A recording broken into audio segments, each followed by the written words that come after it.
দেখো বন্ধুরা, আজকে বেগুন দিয়ে তরকারি করব। তা ছাদে আমাদের বেগুন হয়েছে দেখো।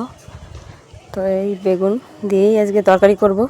তো কিভাবে রান্না করি ফার্স্ট থেকে লাস্ট পর্যন্ত ভিডিওটা দেখো। আর বেগুনগুলো এখন তুলে নেব।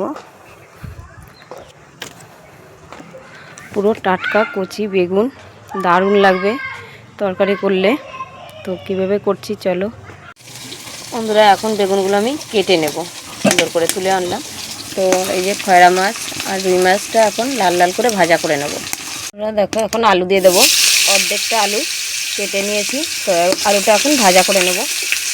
দেখো বন্ধুরা, আলুটা ভাজা হয়ে গেছে। তো এখন আমি দিয়ে দেবো লবণ, হলুদ, চিরা কাঁচা লঙ্কা, নাড়াচাড়া করব। দিয়ে দেবো জল। ঝোলটা এখন ফুটতে থাকবে। এখন বন্ধুরা দিয়ে দেবো আমি বেগুনগুলো। বেগুনটা এখন একটু ফুটতে থাকবে। আর মনে হচ্ছে না অনেকটা কালার, কিন্তু বেগুন দেওয়া হয়েছে, দেখবে এখন খুব সুন্দর কালার চলে আসবে। তো বন্ধুরা, এখন আমি মাছটা দিয়ে দেবো।